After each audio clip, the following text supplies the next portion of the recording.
De modo que cuando uno va al tribunal de la justicia divina para hacer algún pedido, tiene que tener mérito para que le concedan.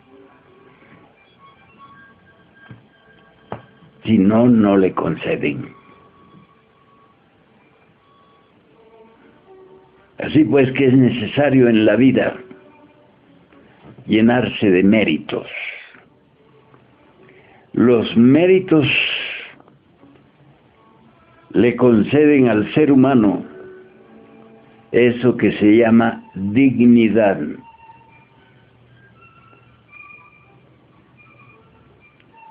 Podemos decir que un 97% de los seres humanos no tienen dignidad.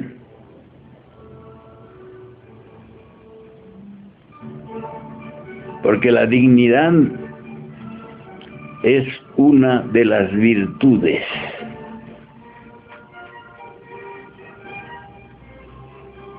De modo que las personas que mienten no tienen dignidad. Así sea el mayor dignatario de algún país, si miente no tiene dignidad. De modo que es necesario comprender la necesidad de crearnos muchas virtudes. ¿Y cómo es que ganamos virtudes? Teniendo méritos. Pero hay alguien dentro del ser humano que no le gustan los méritos. Se llama el don sata.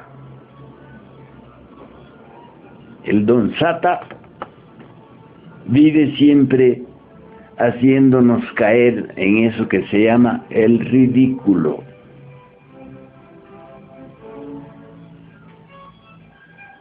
De modo que haciendo el ridículo nunca vamos a adquirir méritos ni virtudes. De modo que cada vez que eliminamos de nuestra vida algún defecto psicológico, en su lugar queda una virtud. Porque no hay dentro del universo nada vacío. En el espacio infinito no hay nada vacío. Todo está ocupado. Y es claro que como el ser humano es un universo en miniatura, también ese universo humano debe estar lleno, debe estar colmado por defectos o por virtudes. Las virtudes nos conceden dignidad. Los defectos nos hacen ridículos, imbéciles, estúpidos.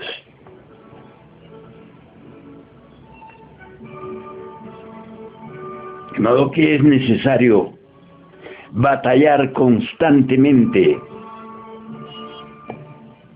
para dejar de ser imbéciles. Todos esos dones que les conceden a ciertos personajes históricos, se los conceden por lo imbécil que han sido. De modo que los verdaderos santos no son los que proclaman por ahí como santos. Es que al último papa lo están proclamando santo o algo así. De modo que necesitamos borrar del mapa de nuestra vida psicológica los factores que nos hacen ser imbéciles, ridículos. ¿Y cuáles son esos factores? Siempre lo repito para que no se les olvide: ira, pereza, gula, envidia, lujuria, orgullo, etcétera, etcétera. Normalmente las personas no aceptan que tienen esos defectos, no aceptan que cargan dentro de su mundo interior esos múltiples agregados que constituyen en su conjunto el ego pluralizado. De modo que en el camino de la autorrealización íntima debemos volvernos muy enemigos de sí mismos. En vez de amor propio debemos sentir repulsa por el mí mismo, por el ego pluralizado. Aquellas personas que se aman a sí mismas intensamente nunca podrán tener ninguna virtud. Inclusive cuando hacen el bien, lo hacen con el propósito de ser reconocidos como benefactores.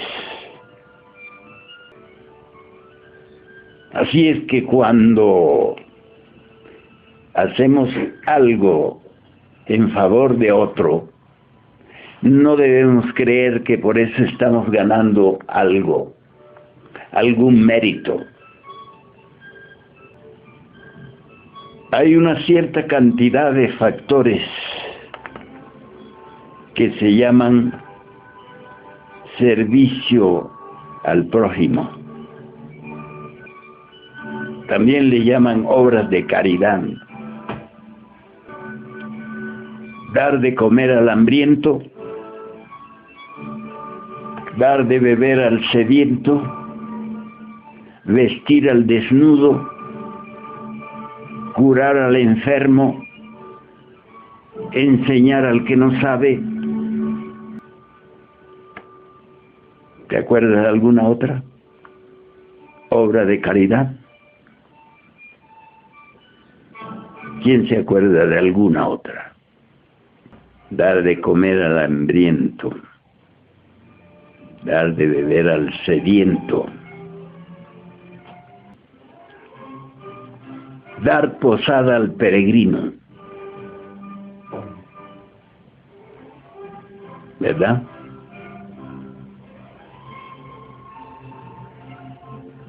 De modo que esas son las famosas obras de caridad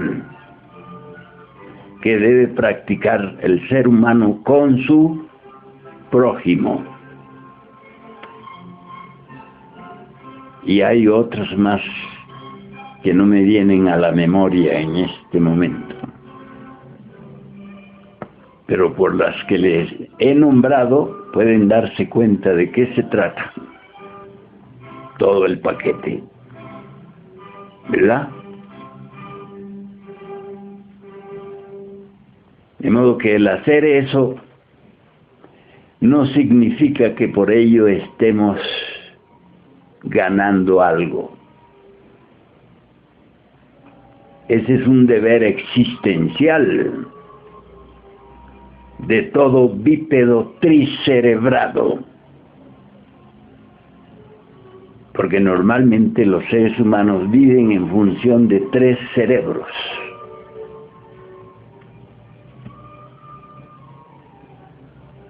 ¿Cuáles son los 3 cerebros, David? ¿Lo recuerdas? No. El motriz y el emocional sí está cierto. ¿Cuál es el otro? el cerebro pensante. Todo ser humano que tenga esos tres cerebros en correcto orden puede considerarse como un ser de conciencia objetiva.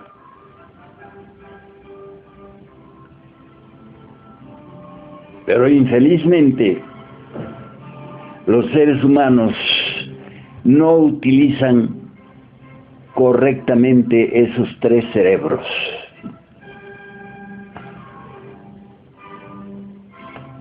Utilizan mal el cerebro pensante.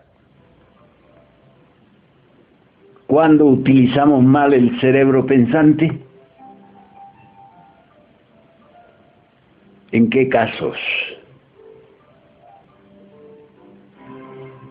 Cuando pensamos mal de los demás, cuando criticamos, cuando ponemos en la conducta ajena lo que no nos consta. De modo que hay que transformar el cerebro pensante. La mejor forma de utilizar el cerebro pensante se llama el silencio. Algo así como cuando decimos en boca cerrada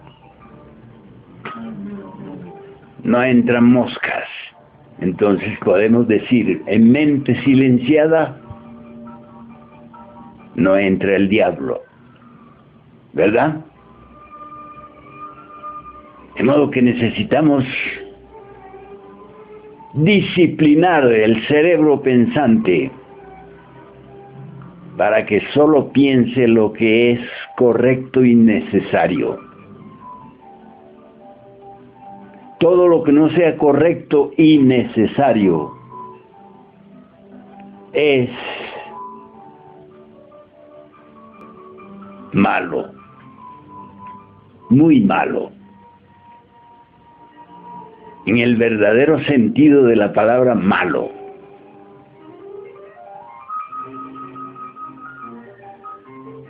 Solamente cuando utilizamos la palabra malo en lo que se relaciona con nuestro trabajo interno, es de verdad malo.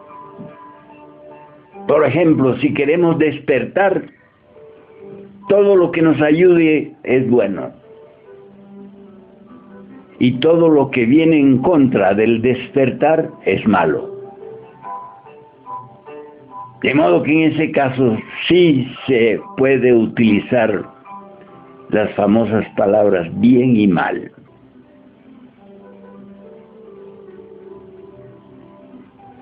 Así es que para disciplinar el cerebro pensante debemos observar constantemente qué es lo que quiere pensar la mente. ¿En qué sentido quiere pensar la mente?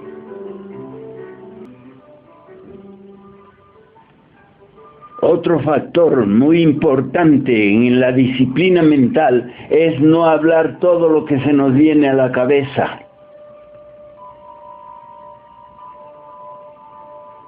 Porque cuando hablamos mucho, erramos mucho.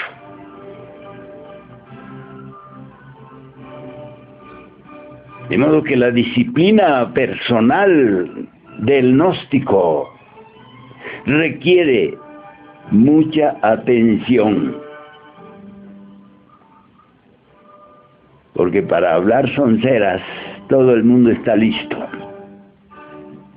¿Y de dónde vienen las sonceras que piensan la gente y hablan? De su cerebro pensante.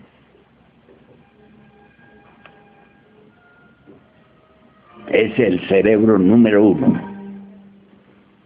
El cerebro número 2 es el cerebro emocional. Este cerebro emocional necesitamos limpiarlo hasta que brille como el sol.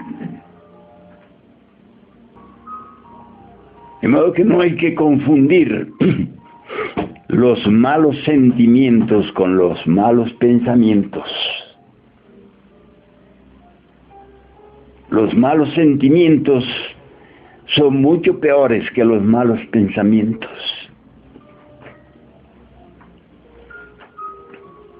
Inducidos por los malos sentimientos, se producen en el planeta Tierra cosas espantosas, como los crímenes. Sobre todo eso que llaman crímenes pasionales.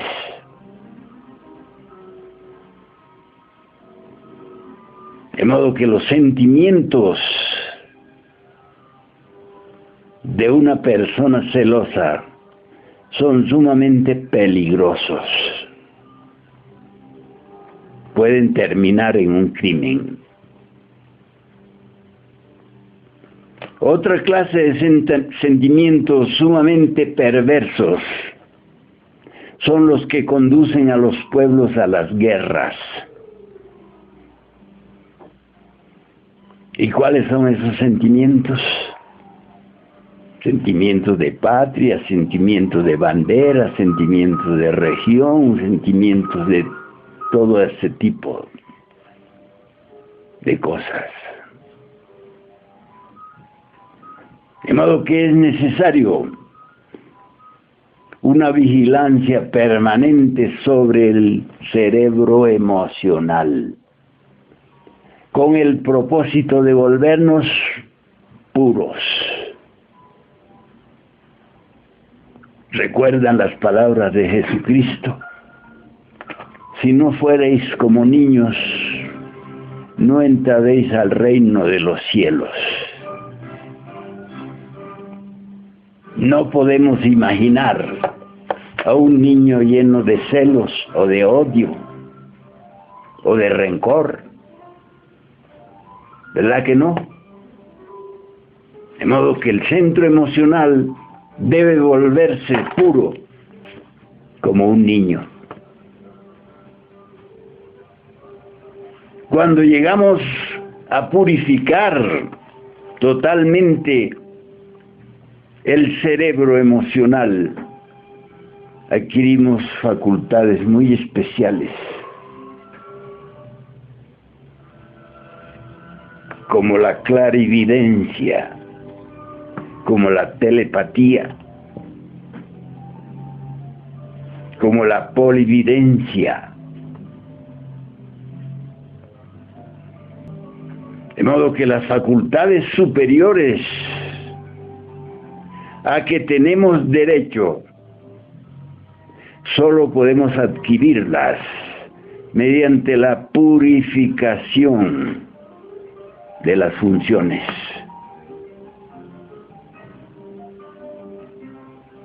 De modo que es necesario vigilar mucho al cerebro emocional, porque muy fácilmente nos ponemos a odiar a alguien. Alguien nos dice, por ejemplo, que fulano de tal es un malo, es un esto y es un aquello. Y si no estamos alerta por esa información, nos podemos a odiar a esa persona. ¿No es cierto? Solo por lo que nos han dicho.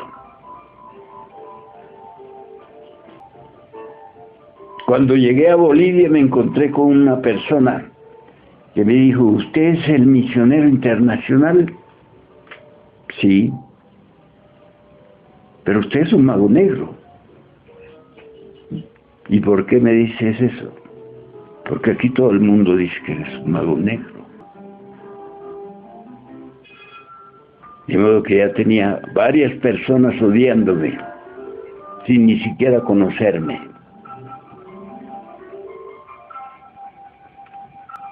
Así es que el estado de alerta es una técnica muy especial que nos permite conocer todo lo que se procesa en cualquiera de los tres cerebros que tiene el ser humano. Por eso nos llama bípedos tricerebrados o tricerebrales. En el cerebro motriz tenemos también muchas perversidades que nos conducen a cometer actos como la violencia. El cerebro motriz es la parte ejecutiva de nuestra vida psicológica. De modo que en la enseñanza budista, por ejemplo, encontramos la práctica del recto pensar, del recto sentir y del recto actuar. Pero no cualquiera puede practicar ese sistema. Solamente aquellas personas que pueden vivir permanentemente en estado de alerta pueden actuar, pensar y sentir correctamente. Es claro que eso requiere de muchos esfuerzos íntimos, de muchas luchas íntimas, porque la tendencia general del ser humano es la de identificarse con todo lo malo.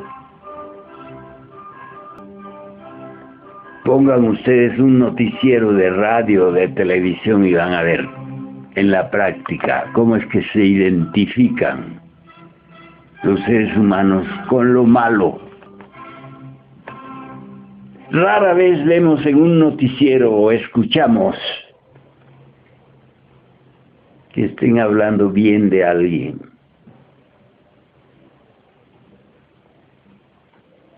A no ser del dueño del canal. De ese tienen que hablar bien, porque si no pierden la pega. Sea verdad o no sea, tienen que hablar bien. Elogiar. De modo que eso de la transformación íntima del ser humano requiere de mucha atención y de muchos esfuerzos. Porque si no es así, no avanzamos. No eliminamos los factores contrarios a lo correcto. Entonces así tenemos que cada una de las virtudes se logra eliminando su opuesto dentro de nosotros mismos.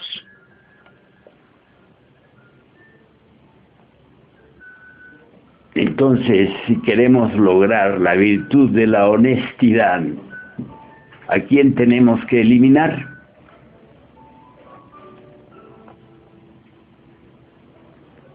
¿A quién tenemos que eliminar? Si queremos ser honestos en el real sentido de esa palabra,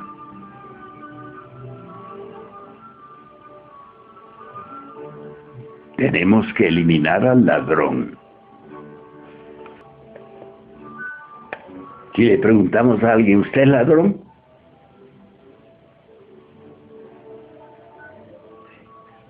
¿Cómo se atreve a preguntarme eso? Sin embargo, el ladrón está ahí dentro de cada uno de nosotros. Y nuestra obligación es eliminarlo.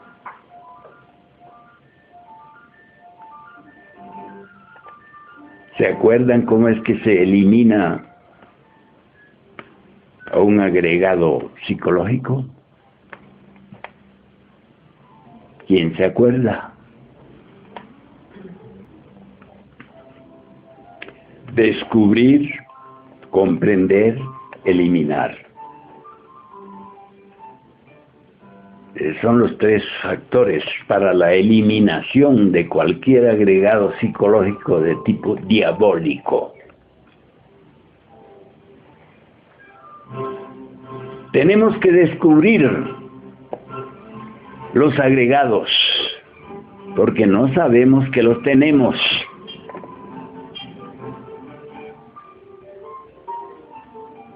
Nadie acepta que tiene tal o cual defecto, tal o cual agregado. Lo niega. ¿Eres flojo? No, ¿cómo pues?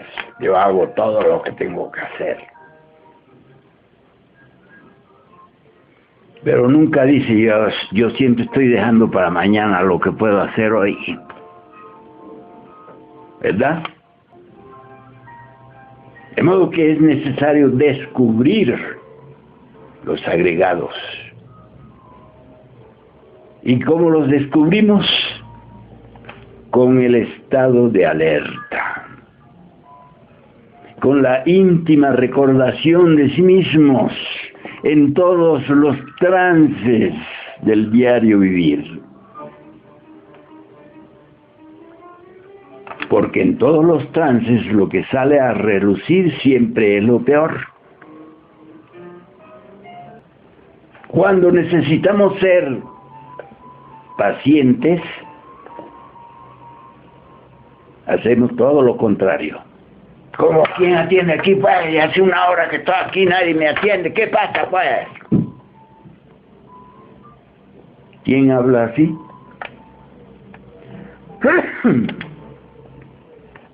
La impaciencia. El demonio de la impaciencia. El marido le dice a la mujer, ¿qué pasa pues? Ya son las mediodía y todavía no está el almuerzo. Tengo que irme a trabajar.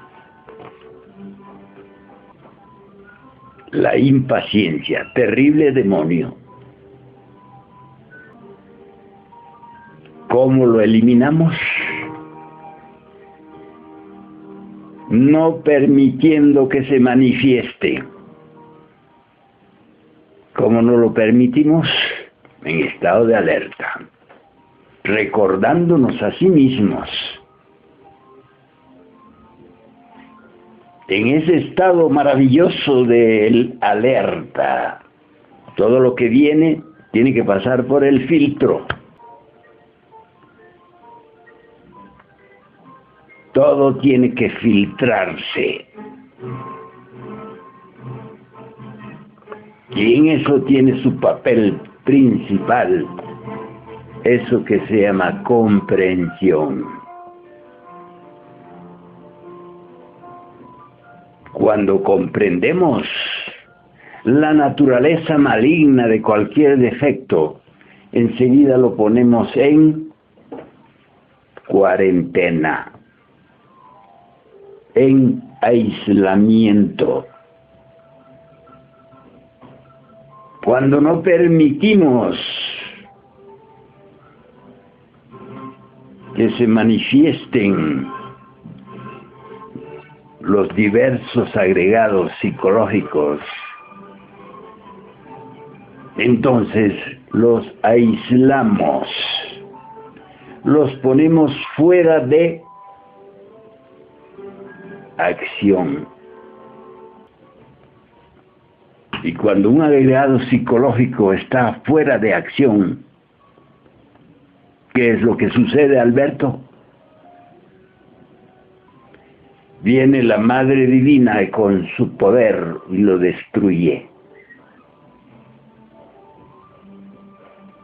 Muchos hermanos piden a la Madre Divina que les elimine tal o cual defecto. Pero la Madre Divina no puede eliminar un defecto que no está fuera de acción. Porque si está en acción, entonces está dentro de nosotros. Y si la Madre Divina lo fulmina, estando dentro de nosotros, ¿qué pasa? Algo así como lo que le pasa a un paciente, que el doctor quiere extirpar el tumor con un disparo. ¡Pum! ¿Verdad? Chao, paciente. De modo que la Madre Divina requiere como condición básica para eliminar un defecto que esté aislado, fuera de acción. Así es como la Madre Divina va eliminando todos los defectos psicológicos. Porque de verdad que nosotros con nuestras propias fuerzas no podemos eliminar un defecto. Porque un defecto es una persona escurridiza, astuta, muy inteligente.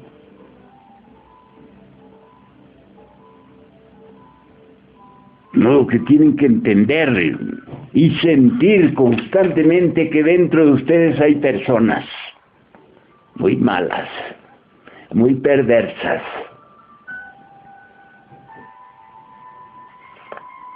Y si no, observen ustedes a las personas, digamos, cuando se están peleando, las cositas que se dicen. Entonces podemos colegir que dentro de las personas hay personas que están siempre pensando, que están siempre hablando y que están siempre actuando, causándose daños unas a otras.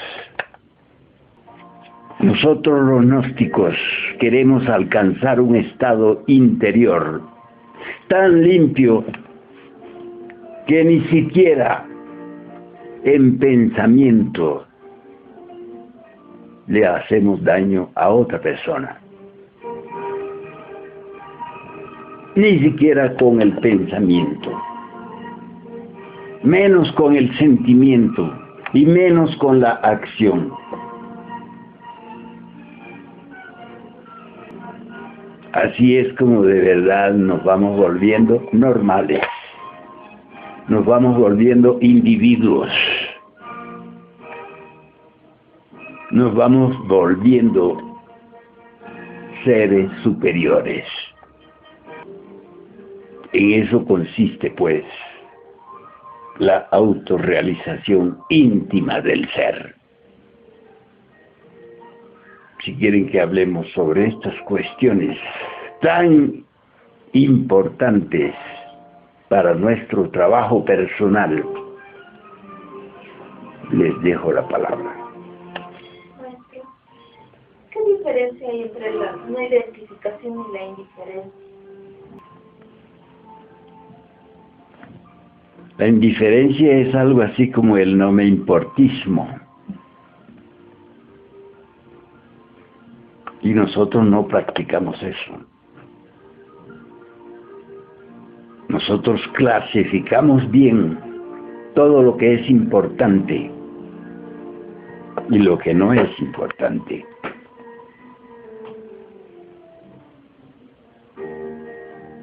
Entonces, la identificación es un proceso mediante el cual perdemos la atención. La ponemos en cualquier cosa. Poner la atención en cualquier cosa es como abrir la garrafa del gas y dejarla abierta.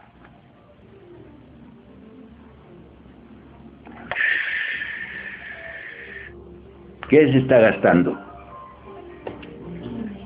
Nuestra energía, nuestras sagradas energías. Eso es la identificación. Una pérdida inútil de energía.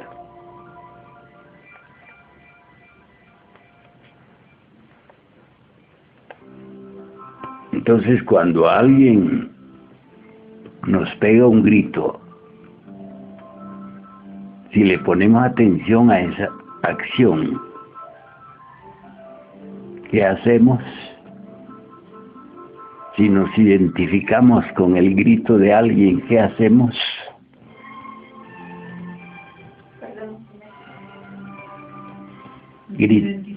Gritamos también.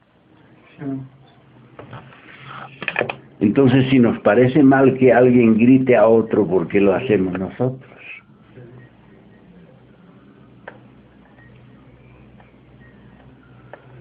Maestro, yo en la calle veo una pelea y se están peleando, pero yo me paso directo. ¿Eso es no identificarse o es decir no me importa? No identificarse. Eso no tiene la menor importancia. Porque yo digo, no, ese no es mi problema, yo decido. No hay que decir ninguna palabra, solo pasar. Algo que no tiene la menor importancia. Ahora imagínense cómo perderán la energía esos que pelean a los gallos. Pelean a los gallos, pelean a los perros, pelean a los caballos. Los humanos también, con el box y el campo. Todo. El cine, la televisión, en todo hay pérdida de energía. La industria del cine y de la televisión viven de la atención que les dan los clientes. Imagínense ustedes que hay una pelea de box por un campeonato mundial de box. El fulano contra el beltrano. Llega la hora y no hay nadie. Nadie ha ido a pagar sus dólares para ver a dos medio pelados pegándose trompadas.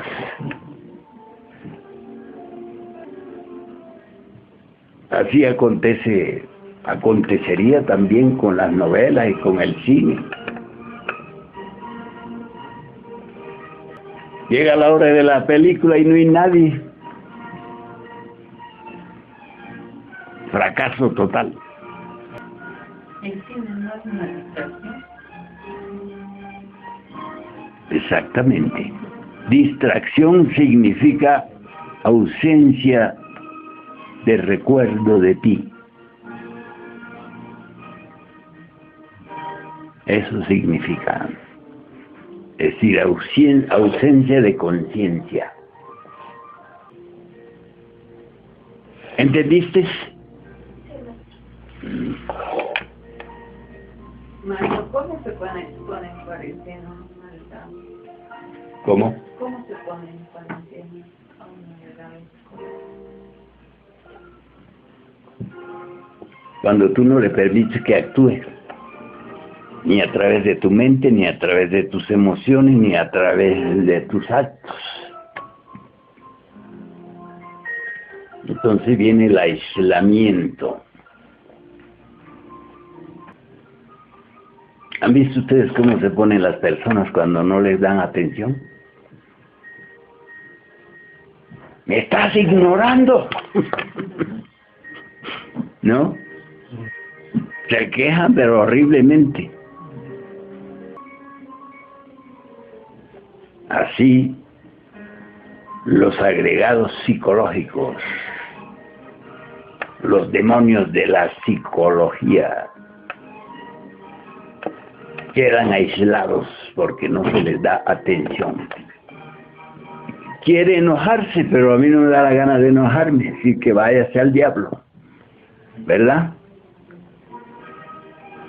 O como diría el Cantín, váyase con el diablo que le parió.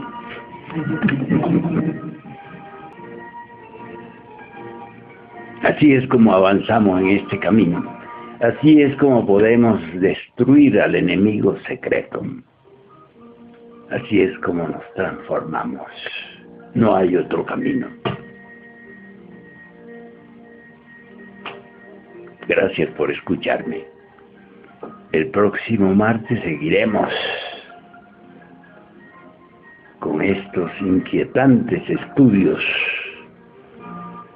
del camino secreto.